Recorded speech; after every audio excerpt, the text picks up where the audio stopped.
माझ्या कार्यालयातल्या व्यक्तीने लाच घेतल्याचा संबंध माझ्याशी असल्याचं सिद्ध झाल्यास मी मंत्रिपदाचा राजीनामा देईन. राज्याचे अन्न आणि औषध प्रशासन मंत्री नरहरी झिरवळ यांनी त्यांच्या कार्यालयातला क्लर्क लाच घेताना सापडल्यानंतर हे विधान केलं होतं. त्यानंतर 2 दिवसांपासून झिरवळ हे नॉट रिचेबल असल्याचं माध्यमांमधून सांगण्यात येत आहे. पण आज त्यांची फडणवीस आणि सुनेत्रा पवार यांच्याशी भेट होतीये. खरं तर एका तक्रारदाराच्या तक्रारीवरून सापळा रचून मंत्रालयात 12 फेब्रुवारीला एसीबीने झिरवळ यांच्या कार्यालयातल्या ढेरंगे नावाच्या कर्मचाऱ्याला 35,000ची लाच घेताना रंगेहात पकडलं.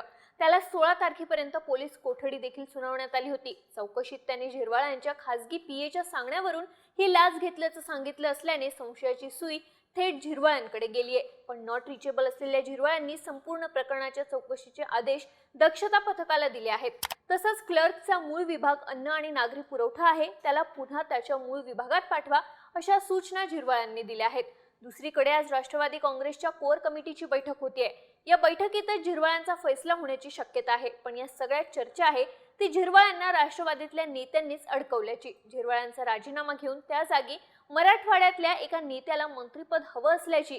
पण हा सगळा ट्रॅप उलटणार असून झिरवळ यांचा राजीनामा होणार नाही अशी खात्रीलायक माहिती आहे. नक्की राजकारण काय घडतंय पाहूयात या व्हिडिओमधून. नमस्कार, मी दिव्या आणि तुम्ही पाहताय बोलभिडू. नरहरी झिरवळ पवारनिष्ठ म्हणून त्यांची ओळख. आधी शरद पवार आणि नंतर अजित पवारांप्रती त्यांनी आपली निष्ठा कायम ठेवली. 2019ला जेव्हा फडणवीसांसोबत दादांनी शपथ घेतली त्यावेळी दादांसोबत जे आमदार शरद पवारांना सोडून गेले होते त्यात नरहरी झिरवळ देखील होते. दिल्लीतल्या एका हॉटेलात लपलेल्या या आमदारांना राष्ट्रवादीच्या सोनिया दुहान यांनी गनिमी काव्याने शोधून काढून मुंबईला आणलं होतं.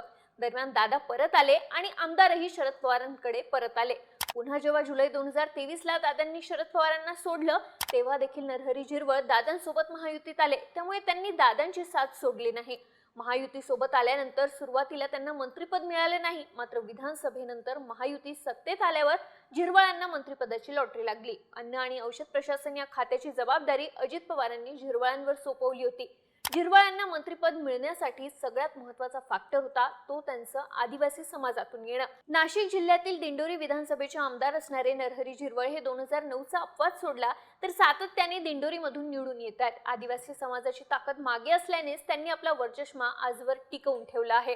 थोडक्यात राष्ट्रवादी काँग्रेस आणि मंत्रिमंडळातल्या आदिवासी समाजाचा एकमेव मंत्री म्हणून झिरवळ यांची ओळख आहे.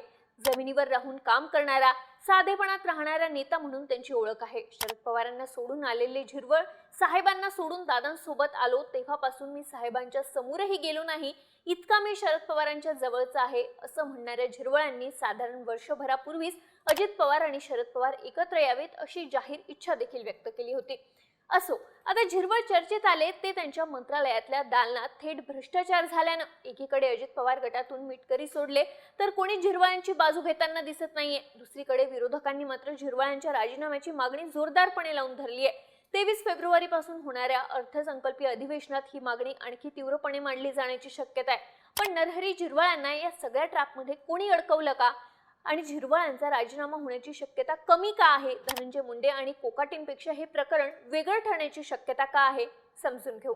तर झिरवळ यांना या सगळ्यात अडकवलं जात असल्याचा आरोप त्यांच्याच पक्षाचे आमदार अमोल मिटकरी यांनी केलाय. आदिवासी समाजाला बदनाम करण्यासाठी हे षडयंत्र रचल्याचा आरोप देखील मिटकरींनी केलाय. त्यामुळे या दाव्याला आणखी बळ मिळालंय. दुसरीकडे मंत्रालयातल्या दुसऱ्या मजल्यावरच्या झिरवळ यांच्या कार्यालयात थेट छापा पडण्याविषयी जी काही माहिती समोर आली आहे त्यानुसार गृह मंत्रालयाला कळवल्याशिवाय मंत्रालयात अशा प्रकारची कारवाई होणं अशक्य आहे असं मंत्रालयातले सूत्र सांगतात.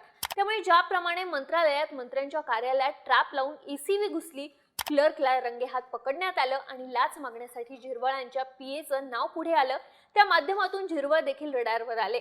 या सगळ्या मागे राष्ट्रवादीचेच काही नेते असल्याचा आरोप पक्षातूनच केला जातोय. सुनेत्रा पवार उपमुख्यमंत्री झाल्यापासून त्यांच्याकडे मंत्रिपदासाठी मराठवाड्यातला एक नेता फिल्डिंग लावत असून नरहरी झिरवळांकडे असणारं अन्न आणि औषध प्रशासन हे खातं आपल्याकडे घेण्यासाठी हे सगळं राजकारण चालू असल्याचं बोललं जात आहे. दुसरीकडे नरहरी झिरवळ यांच्या खात्यातून हवा तसा आर्थिक लाभ राष्ट्रवादी काँग्रेसला मिळत नसल्याने पक्षातले काही मोठे नेते नाराज असून झिरवळ यांच्या कारभारावर ते समाधानी नाहीत. त्यामुळे झिरवळ यांना हटवण्यासाठी अशा पद्धतीचे आरोप झिरवळ यांवर करून त्यांना हटवण्याचा प्लॅन राष्ट्रवादीचेच नेते करत असल्याचं बोललं जात आहे. आता ही झाली झिरवळ यांना हटवण्याची चर्चा. पण या घडामोडींमध्ये 2 दिवसांपासून नॉट रिचेबल असणारे झिरवळ देवेंद्र फडणवीस यांना भेटले असून त्यांनी पक्ष नेतृत्व म्हणजे सुनेत्रा पवारांआधी मुख्यमंत्री देवेंद्र फडणवीसांसमोर आपली बाजू मांडली असल्याचं कळतंय. यामध्ये मुख्यतः झिरवळ आदिवासी समाजातून येत असल्याने त्यांचा राजीनामा घेतला तर महाराष्ट्रभरातला आदिवासी समाज रस्त्यावर उतरू शकतो असा अप्रत्यक्ष इशारा झिरवळ देऊ पाहतायत अशा चर्चा आहेत. सध्याच्या मंत्रिमंडळात झिरवळ हे एकमेव आदिवासी समाजातून येणारे मंत्री आहेत. मागे ऑक्टोबर 2024 मध्ये आदिवासी आरक्षण आणि भरतीच्या मुद्द्यावर मंत्रालयात झालेल्या आंदोलनाच्या पार्श्वभूमीवर त्यांनी मंत्रालयाच्या 3ऱ्या मजल्यावरून सुरक्षा जाळीत उडी मारली होती. त्यामुळे आदिवासी समाजाच्या प्रश्नांसाठी आक्रमक होणारे नेते अशी त्यांची आजवरची ओळख राहिली आहे. त्यामुळे फडणवीस आणि उपमुख्यमंत्री सुनेत्रा पवारांनी जर झिरवळ यांचा राजीनामा घेतला तर आदिवासी समाजाच्या रोषाचा सामना सरकारला करावा लागणार हे फिक्स आहे. आता झिरवळ यांची केस ही माणिकराव कोकाटे आणि मुंडेंपेक्षा वेगळी का आहे तर संतोष देशमुख यांच्या हत्या प्रकरणात आरोप झालेला वाल्मिक कराड हा धनंजय मुंडेंच्या अत्यंत जवळचा माणूस होता. अत्यंत संवेदनशील असलेल्या या प्रकरणात मुंडे वाल्मिक कराडला वाचवत असल्याचा आरोप झाला होता. त्यामुळे मराठा समाजाच्या रोषापुढे मुंडेंचा राजीनामा घेण्यावाचून दादांकडे पर्याय नव्हता. पण त्यासाठी तब्बल 3 महिन्यांचा कालावधी लागला. दुसरीकडे माणिकराव कोकाटे आणि त्यांच्या भावाने सदनिका घोटाळा प्रकरणात सदनिका लाटल्याचा थेट आरोप असल्याने त्यांचा राजीनामा झाला. पण झिरवळ यांच्या प्रकरणात लाच घेतलेला माणूस हा झिरवळ यांच्या ऑफिसमधला 4th श्रेणी कर्मचारी असल्याने आणि झिरवळ यांचा या प्रकरणाशी थेट संबंध नसल्याने किंवा आतापर्यंत त्यांच्या नावाचा कुठेच उल्लेख न झाल्याने त्यांचा राजीनामा होण्याची शक्यता कमी आहे. त्यातही आदिवासी समाजाचा फॅक्टर मोठा आहे.